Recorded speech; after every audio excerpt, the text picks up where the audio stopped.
Uh-huh. You're listening to Prep Insider Radio with your hosts, Tommy Morris. Good. This is nothing to do with State Creek baseball. I'm sorry, but have you seen a series of fortunate events? Christian Pedersen. I mean, I'm out here grinding. I'm putting in hours. I'm getting there at 5 a.m. to cheer on the water polo team at practice. I'm showing up to our basketball team. I'm showing up to our football games. We don't even have a football team, and I'm supporting that. Noah Laxina. And Noah Laxina's number 3 tip for Valentine's Day is... Chill, man. Things are going to be all right. All right? You don't want to force it. Let it happen. You're going to be all right. And Bodie Da Silva from Scorebook Live. I mean, he brought basketball into that one. I got to give him 9 out of 10. I like that. What's up, everybody? Christian Pedersen, Tommy Morris, Noah Laxina, and Bodie Da Silva joining us on behalf of Scorebook Live. Bodie's the official digital content provider for Scorebook Live for the San Diego CIF section. What's happening, everybody? And can we get a big old woo woo? Cross country is here! Woo! Stampede! Woo! Stampede!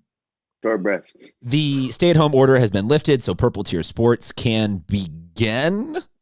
It seems like there's maybe still some confusion as to really what begin means, because some schools, it sounds like it's just a school-by-school decision about what teams are actually going versus when you do and don't have stuff on campus. Look, there's still a lot of confusion, but there's general excitement. We are going in a positive direction. So, guys, without further ado, we are just going to jump straight into this with a little will they or won't they. We're going to go around the horn. Will they or won't they repeat as cross-country champions this year? For Division I, we've got the girls team, Canyon Crest. Bodie Da Silva, will they or won't they repeat as section champions? I will say they will. Tommy Morris. Agreed. Noah Laxina. Won't. No disrespect to them. On the boys' side, we got Torrey Pines. Noah, we'll start with you. They will. Tommy Morris, Torrey Pines boys D1 champions, yes or no? Not this year. No disrespect. Bodie Da Silva from Scorebook Live, Torrey Pines boys D1 cross-country champions this year, yes or no? Since CCA is, I say they will as well. Keep both trophies on the same road. Fair enough. Easy enough. If you want to see the rest of the division champions, we're gonna start to slowly trickle out some stuff, because Purple Tier Sports means we have cross country, we have swim and dive, we have a couple of different things on the horizon with season 2 sports, a lot closer than a lot of people realize. We're gonna have a special guest joining us in just a couple of moments. Coach Fore. It doesn't go by Coach Fore; he goes by Chris Fore now instead of Coach Fore, because he has not been coaching in quite some time. But Tommy wants to talk some special teams with him. I want to talk some 30 for 30 with him. In general, we want to talk to him about the start of things returning to quote unquote normal. Shoulder shrug. Bodie, let's talk with you until we get Coach Fore on here. What was your reaction? What have you soaked in about the return to play? Where are you optimistic? Are you gung ho? Are you like what are you really? Where's your mind at right now? Yeah, no, I guess for a lot of the sports, I've been optimistic for a few weeks now. I think there's a lot of optimism, especially from the sports at the next year. Obviously, we certainly care about cross country and swim and dive, which are whenever districts decide allowed to start pretty soon. But in that next tier, you have baseball, softball, girls lacrosse, I believe it is. So I'm pretty confident that those sports will be able to get in, I think, a pretty normal season. And I'm pretty fired up for that. Just as many sports as we can get back is great. So. Well, you talk about getting fired up. Get fired up for our special guest joining us on the show, Chris Fore. We're going to admit him now into the Zoom and give him a big round of applause. As soon as he can join us. Coach, can you hear us? Or I suppose not Coach anymore. I apologize. It's still a matter of habit. Can you hear us, Chris? Yes, sir. We're good. All right. Thank you so much for joining us. We really appreciate you being on here. We have a lot of things that we want to get to that are beyond high school sports. I want to fanboy over you being in a 30 for 30, and that is the coolest thing of my life. Tommy Morris wants to discuss nothing but special teams with you. Nice. So realistically, we want to get this off the rails of high school sports as quickly as possible, just to satisfy our own personal demons. But if you will. Cool. We were talking before you got here about how the stay-at-home order has now been lifted, and we are precariously dipping our toes into high school sports are back. And you are somebody that does not have to worry about the backlighting at all, because like I said, this isn't going on video anywhere. So just enjoy your coffee. Cheers. Chargers. Go. Oh man. Oh my. Oh. That was tough, Coach. I'll still do it though. Yeah, no, like good. Hey, You're a no, good man, hey, so in I'll do honor of Phillip Rivers retiring, we can all say "Go Chargers" one more time. Go Chargers. But Coach, we're talking about how we're dipping our toes in high school sports being back after a year off almost. You are somebody that is really, really well educated on all of this, and I highly recommend following Coach on social media at Chris C. Fore, Fore. You interact with people all over the state, all over the country, and I just wanted to get your sense on how California is doing in terms of actually getting itself ready to get high school sports back. Horrible. They're doing horrible. They're doing horrible at the levels that the deciders, the decision makers, in my opinion, are not doing a very good job in communicating with, coaches and CIF and school districts and all that, just across the board. It's been very discouraging from my viewpoint with the California Department of Public Health on their communication, from the governor's office, communication with, schools and districts and coaches. And I think we're seeing the angst of that playing out across the state right now with these let them play rallies we're seeing. Parents have had enough, kids have had enough, coaches are frustrated. Now, so that answers your question succinctly. Again, up here in the southern section, our CIF commissioner said, I think 2 weeks ago, he put it out there in public that California Department of Health, really didn't start talking with CIF until October. That's frustrating, when we've been in this thing since March. I have a question for you. So I think a lot of frustration a lot of coaches have and administrators, and I know you do too, is that the tier system is almost impossible to fulfill the requirements. So given what we know now with information on which sports are safer, I guess is the right way to say it, how do you think is the best way to structure this, and which sports would you put in which quote unquote tier, and what should the requirements realistically be? Because I agree with you. They seem like they're impossible to meet. Yeah. Since December 30th, I have been pushing and prodding and putting out there the idea of what the governor has said with opening schools. On December 30th, he came up with this metric by looking at the rest of the nation that says, let's open schools at 28 infections per 100,000 kids. Okay. Now on January 14th, he changed that metric by 3. He said, let's open schools at 25 infections per 100,000. But he also changed it. In December, he said K to 12 schools. January, he said K to 5 schools, K to 6 schools should be open at that metric. And so he consulted his epidemiologists and doctors at the top level in the state who said, looking around the nation, that 25 to 100,000 ratio is a good, quote unquote, safe time to open schools. Gentlemen, if it's my opinion, if we can open a kindergarten classroom and put 12 kids in a classroom, closed environment for 5 hours a day, we can let kids run cross country. We should be able to let kids play basketball, volleyball outside. I think those outdoor sports, if the governor's saying we can put classes in the classroom back in session at 25 to 100,000, then let's use that same metric to open up sports. The idea of us being at 3.9 per 100,000 to open up football and all those orange tier, we're not going to be there this school year, most likely. So I think that our reopening tiers are the most restrictive in the nation, and I don't know what kind of science helped provide them. I'm curious what you can maybe shed some light on in terms of the other side of that equation and the coaches, the admin, the referees, the officials, because they are older. They are in a little bit closer to the at-risk demographic. Do you get a sense that if the football season is able to come back, no matter what means, in the next couple of, let's say next 4 weeks, do you think that we will get enough participation, at least from the necessary support staff on the adult side, to make a football season happen? Two pieces to that, right? One piece are those those referees you said, right? Those officials, those guys off school campus who we rely on to help carry out those games. Obviously, that's going to be up to them, individual. I've seen some officials on Twitter and social media, some referees say, I'm not coming back this school year at all. I'm in a high-risk category, not going to do it. I've seen others say, let's go. Let's get this thing going. Kids need this, okay? So I think that's a really hard one to say. Like, will they come back? It's tough to answer.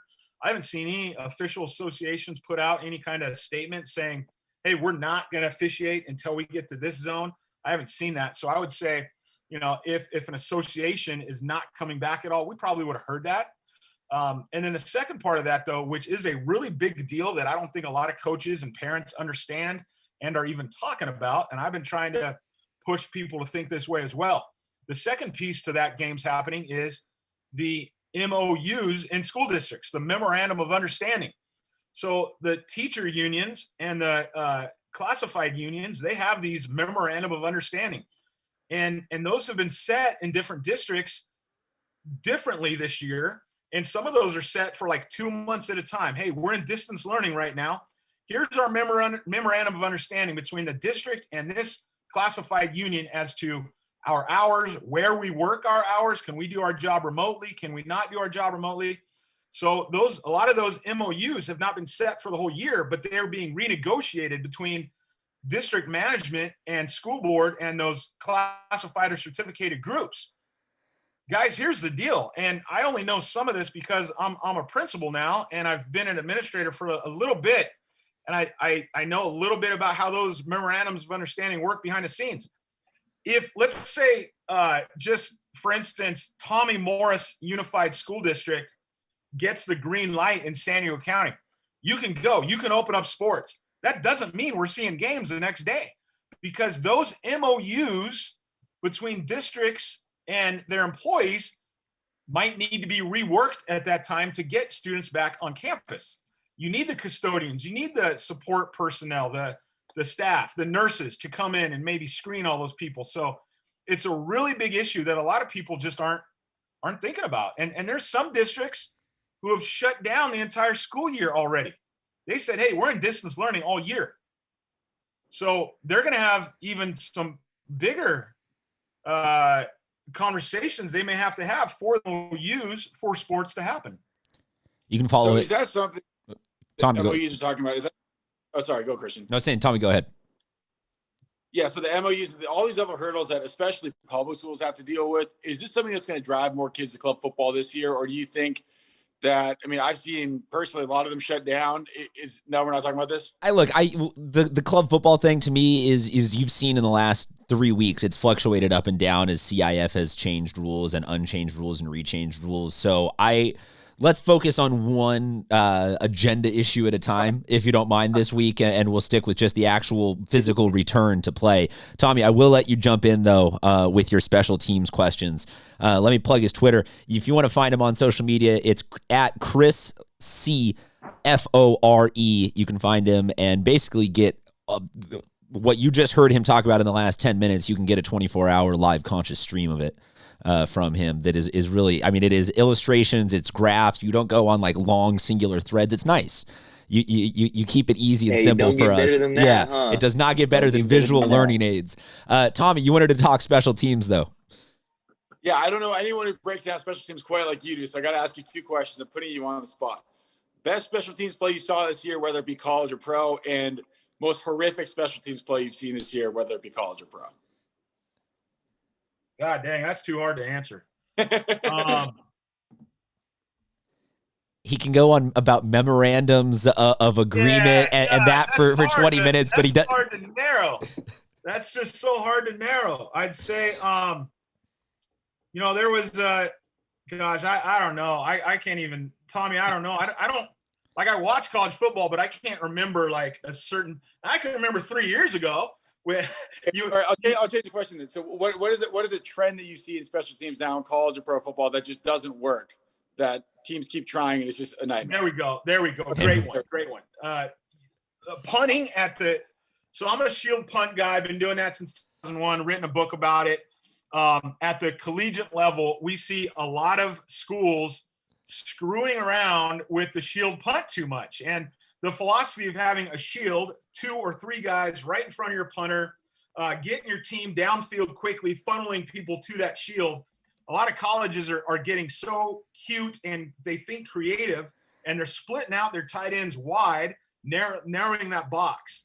And that's how we're seeing a lot of punts get blocked at the college level, or they're doing an inside release, meaning they're punting to a sideline. They're inside releasing, not counting for that edge guy coming off the edge, and now he's blocking them. So, and I get it. I coach at the junior college level. That's not Division I, nothing close to it. So I understand you got to get a little creative. You got to change things up because the speed of those athletes changes. But I think we're seeing too much stupid creativity at that collegiate level with their punt game, and they're getting a lot of them blocked. So I'd say that's the number one thing.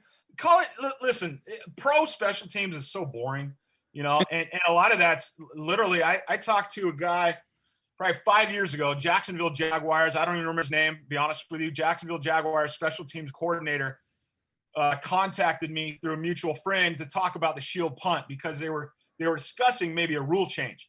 Right now, the rules are and it was fascinating talking with him. I asked, why is special teams in the NFL so boring?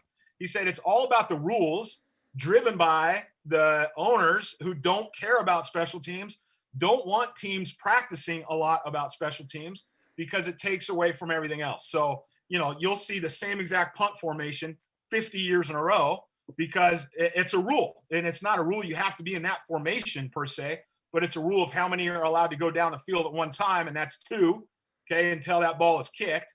And so that's why the rules at the NFL level have just put everybody in this box. There's no creativity, no imagination at the NFL level special teams. I think it's very boring. The one thing I do like, though, is how they've pushed that PAT out.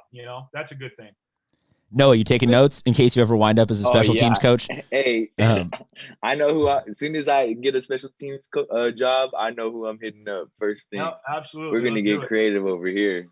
Coach, we really appreciate you taking a little bit of your time out of your busy day to share some of your thoughts on high school football and general sports returning. And I will say go Chargers again one more time because that'll probably be the last time you'll get me to say that on air here in any public stance. But I appreciate it. Let me ask you guys, man. I know you're all down in San Diego. What's the general sentiment right now about the Chargers? Is everybody just off board? Is anybody down there still like them and follow them? Only Chargers I'll talk about are the ones that plug my phone in. Feel ya. Gotcha. And Bodie? even those, man, disappointing. Yeah, I mean, I watched most of their games the first year they left, and then that was enough for me. Not that I've found a new team to go to, but it's anyone else. I'll say that I think the Padres have done a really good job in the last 12 months on capitalizing on the market and just distracting people, and that the animosity is gone.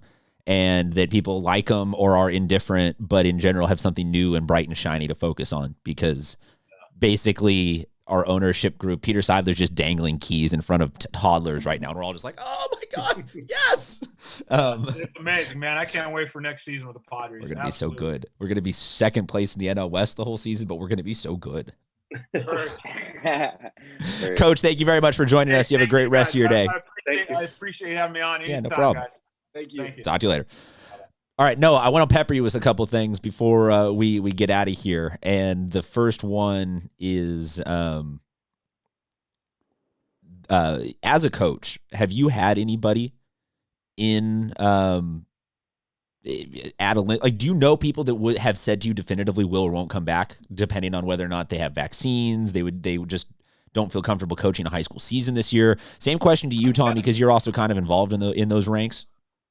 Yeah. Oh, go ahead. No, let's hear with you. I want to hear from you first. Okay.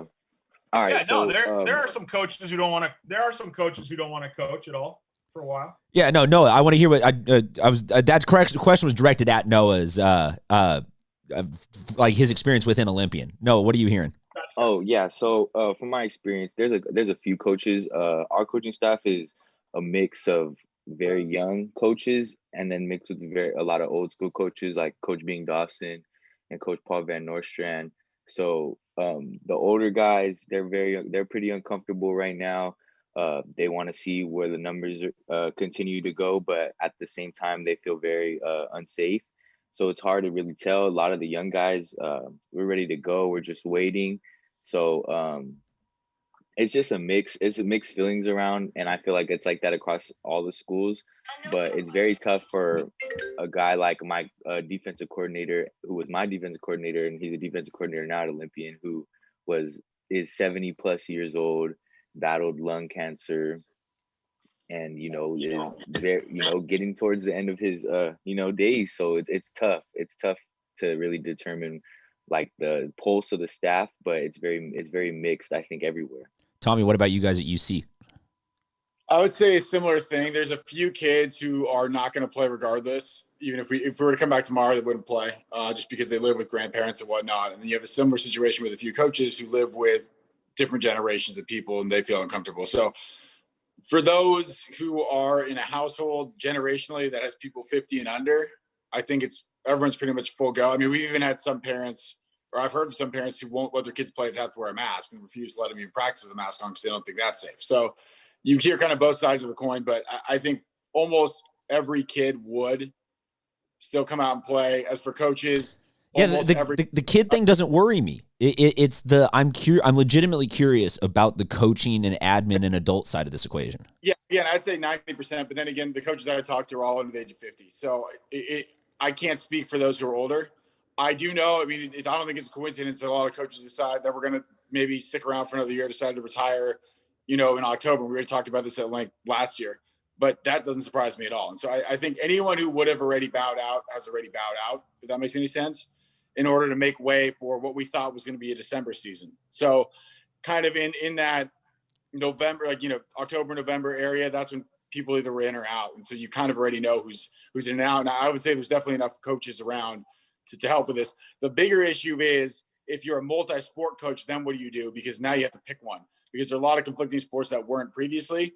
And especially if you have football running in a track, that's going to be kind of a headache. So I could see a situation where there's a slight shortage because of that. But as far as just if every coach did the sports they're supposed to do, I don't think it's a problem. Tommy, you bring up something interesting that I want to toss over to Bodie real quick, and that is the multi-sport regulation. Bodie, there's been a couple of changes in the last few weeks that CIF has come out with, changing the rule about doing club sports in the same season, and then some different language about multi-sport athletes like Tommy was talking about having overlapping seasons. Can you provide us some clarity on what the standing is right now for where student athletes can and can't play and all of that?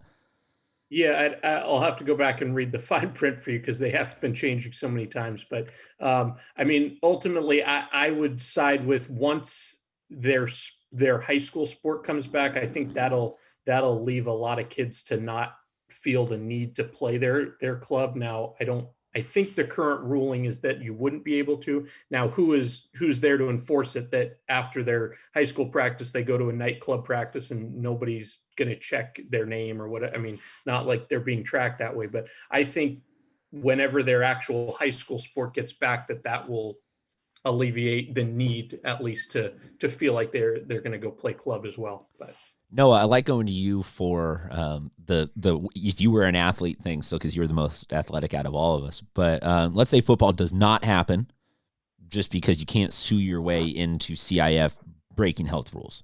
Just hypothetically say that doesn't happen. But cross country does. Do you think we'd see football players do cross country? Would you do cross country if you were a football player and your only option was cross country? If my only option was cross country, no. No? No, I don't like running. I'm not about to run 2.5, 3 miles, 3.5 miles a meet and run. They run like 5-6 miles a day. And you're somebody who was in phenomenal, like you were in running back linebacker shape in high school, and you still don't like running. No, I don't like running. I think it's hard when you have a passion like you do for a sport growing up and you fall in love with it and that's all you want to do is play that sport, and taken away from you. I feel like it's hard not to explore what options that you need to take to get you to where you want to go. I mean, if there's another sport like okay, for example, like if there was only basketball, then I would do that. Or if there's only like baseball, maybe I try out for baseball. Something like a team sport like that. Cross country, I get to team sport, but you are by yourself. So right now, Noah, your options would be swim and dive or cross country. Swim and dive. Okay. What event you swim in? I feel like Michael Phelps. I'll just do some freestyle, do some backstroke. I bet Noah's I bet Noah could do some pretty sick flips off a diving board. I can see it. I get up. It may not be what the judges are looking for, but it might still be cool. Hey, but the sweat on 1,000. I win. Everyone's gonna be like, "Dang, that dude tried." That's what I want. And if it doesn't work out, the video will be great. So it's a win-win. Yeah, Twitter. Hey, if they don't like it, Twitter will. That's how the world works nowadays, huh? Yep. You guys on TikTok yet or no? No. I made a profile. 1 follower, 0 following. I'm gonna follow you right now then. I don't have any videos, no profile picture. I'm trying to. You're getting a follow. I'm actually trying to set up a desk. I'm trying to set up a desk in my home right now, and I got to build a new gaming chair for my back because right now I'm sitting on a wooden chair. I think I got scoliosis now over the last couple weeks. But so yeah, I'm trying to take care of that first. But after that, I mean, my sister has TikTok. She's a little TikTok famous, so I'm trying to hop on the trend. I don't know anyone's. Tommy, you can make golf TikToks. Tommy, you would crush it. Is that? Are people into that? Tommy, there is a TikTok for everything. All right, maybe I'll do that. Golf TikToks. Tommy, I'm on. Is Smooth by Carlos Santana so popular with the kids? Dude, the weirdest eclectic music is popular on TikTok. It's the weirdest thing. Like random snippets of songs will become famous, and you're like, wait, that was something that I remember from like the early 90s. Or like, wait, how do kids these days know those songs? I mean, it's the weirdest thing. The thing is they don't even know the songs. It's just someone did that, and because it's on TikTok, the song's popular again. Yeah, they know the 15-second riff of it, and it's nuts. But yes, Tommy, you'd be good at crushing golf balls. I tried again this week and I was horrible, so maybe it was a fluke. We'll try again next week. See what happens. Hey, everyone has their day. Everyone has their day. Indeed. Hey, Steph Curry shoots 40-some% from 3. He's the greatest shooter ever. That's what I always say. You know what? Doesn't work like that. You can't argue. You can't argue with any of that. Can't argue with any of that. All right, guys. Anything specific before we get out of here? There's more let them play rallies going on today, but I don't think we're going to get any. No one's going to. Football season has, like we've all said, is not coming back in the next 48 hours. So you can keep it tuned to SD Prep Insider or at SB Live CA for updates over the weekend. But until we get out of here, guys, anything you want to close out on? No? Good? Okay. I wish we could be at the Farmers Insurance right now. So hopefully when the U.S. opens back, fans will be allowed. Oh, yeah, that's right. Yeah. To all the high schoolers that, get to come back and are in their respective sports, good luck. Enjoy it. Embrace the moment. Don't be hard on the kids or don't make the kids that don't get to come back because they're also going through some. But just enjoy your time, man. Every day's a blessing. So just go out and work. I wanted to close out with providing an analogy that hopefully everybody can get a little bit of insight into our lives with, and that is the stock market this week going nuts over GameStop and some other companies like Nokia and AMC Theaters and the battle of the classes and the hedge funds and all that. And I wanted to make the analogy that this is what it's like for all of you listeners right now. This is what it is like for us trying to figure out the high school football top 10. We are the FCC. We are the SEC. We are all the government bodies in here. We are all the people on the we got to shut this ish down side. And the fans are always the ones screaming that Bishops is the best or Christian is the best team in the county because they are 8-0 or they are 9-0. They have Tyler Buckner and they have the Jackson twins, and we are the ones that have to shut trading down and say, look, it'll stop at 4th in the county. You guys cannot get away with this no matter how much you scream in the Instagram comment section. It is fascinating to see what public opinion can do. And we were talking about a little bit before the show. We're going to make this a regular weekly segment. Is Noah Laxina a millionaire yet? You don't have to tell us how close you are, but we're going to close out every show for the next couple months by just asking this to the moon. But to close out the show, yes or no, is Noah Laxina a millionaire yet?